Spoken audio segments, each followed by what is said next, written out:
पिछले कुछ दिनों में ईपीएफओ ने पीएफ से जुड़े नियमों में कई बड़े बदलाव किए हैं। अगर आपकी सैलरी से हर महीने पीएफ कटता है तो ये बदलाव सीधे आप पर असर डालेंगे। सारे अपडेट आपको इस रिपोर्ट में दे रहे हैं, इसे ध्यान से सुनिएगा और सबके साथ शेयर कर दीजिएगा। नमस्कार, मैं हूं आपके साथ ममता तिवारी और आप देख रहे हैं न्यूज 18 का डिजिटल प्लेटफॉर्म। पहले ईपीएफओ के हर क्षेत्रीय कार्यालय का अपना अलग डेटाबेस होता था। अब ईपीएफओ ने सेंट्रलाइज्ड आईडी इनेबल्ड सर्विसेज यानी कि सिटीज प्रोजेक्ट के तहत अपने सभी सदस्यों का डेटा एक ही राष्ट्रीय डेटाबेस में स्थानांतरित कर दिया गया। यानी अब अलग अलग क्षेत्रीय कार्यालयों में अलग अलग डेटाबेस रखने की व्यवस्था खत्म हो गई है। इससे किसी भी अधिकृत ईपीएफओ कार्यालय से सेवाएं मिल सकेंगी। नए ईपीएफओ सदस्य पोर्टल पर लॉग इन करते ही एक ही जगह पर सदस्यता से जुड़ी पूरी जानकारी मिल जाएगी। इसमें पीएफ बैलेंस, क्लेम की स्थिति, पेंशन योग्य सेवा का रिकॉर्ड और अब तक मिले सभी लाभ दिखाई देंगे। पहले ये जानकारी अलग अलग सिस्टम में बंटी हुई थी। क्लेम करने से पहले ही पता चल जाएगी आपको गलती।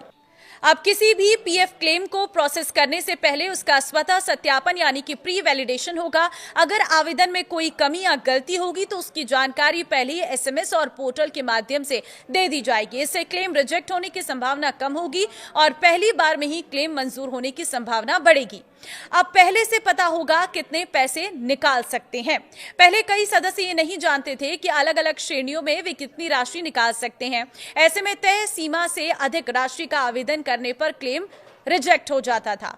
अब पोर्टल पर ही यह दिखाई देगा कि किस श्रेणी में कितनी राशि निकाली जा सकती है। इससे सदस्य सही राशि के लिए आवेदन कर सकेंगे। कितने रुपए तक के क्लेम का होगा खुद निपटारा। पूरी तरह केवाईसी से जुड़े और सत्यापित 5 लाख रुपए तक के एडवांस क्लेम अब ऑटो सेटलमेंट के जरिए निपटाए जाएंगे। पहले यह सीमा 1 लाख रुपए थी, जिसे बढ़ाकर 5 लाख रुपए तक कर दिया गया है। अगर अतिरिक्त जानकारी मांगी गई है तो क्या होगा यह भी जान लीजिए। अगर क्लेम की जांच के दौरान किसी एक्स्ट्रा जानकारी या स्पष्टीकरण की जरूरत होगी तो ईपीएफओ ऑनलाइन ही सदस्य से जानकारी मांगेगा। सदस्य भी ऑनलाइन जवाब दे सकेंगे। इससे ईपीएफओ कार्यालय के चक्कर कम लगाने पड़ेंगे और क्लेम का निपटारा तेजी से होगा। अब क्लेम का भुगतान केंद्रीय भुगतान प्रणाली के जरिए किया जाएगा। क्लेम मंजूर होने वाले दिन ही पैसा सीधे सदस्य के बैंक खाते में भेज दिया जाएगा। पीएफ निकासी के नियम में हुए क्या बदलाव ये भी जान लीजिए। अब पीएफ से पैसे निकालने के नियम भी आसान कर दिए गए हैं। पहले आंशिक निकासी के लिए 13 अलग अलग नियम थे, लेकिन अब इन्हें सिर्फ 3 श्रेणियों में बांटा गया है।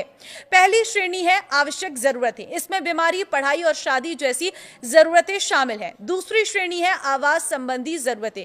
इसके तहत घर खरीदना, घर बनाना, जमीन खरीदना, होम लोन चुकाने और घर की मरम्मत या रेनोवेशन जैसे कामों के लिए पीएफ से कैसे पैसे निकाल सकते हैं।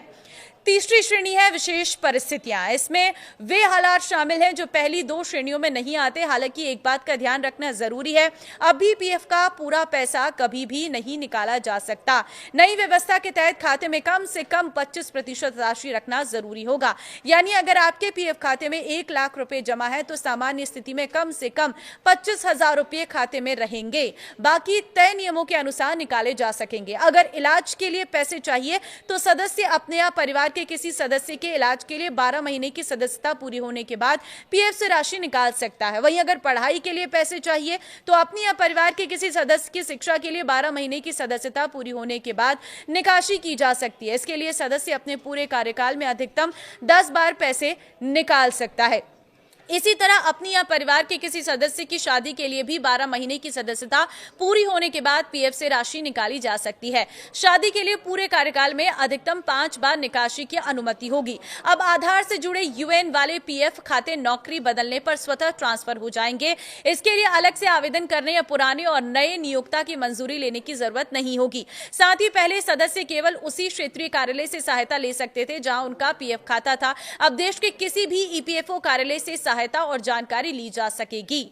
पेंशनर्स को भी फायदा मिलेगा, वो भी जान लीजिए। कर्मचारी पेंशन योजना ईपीएस के पेंशन धारकों अब किसी भी ईपीएफओ कार्यालय में सेवाएं ले सकेंगे और जीवन प्रमाण पत्र जमा कर सकेंगे। साथ ही केंद्रीय पेंशन भुगतान प्रणाली के तहत किसी भी क्षेत्रीय कार्यालय से मंजूर हुई पेंशन देश के किसी भी बैंक खाते में भेजी जा सकेगी।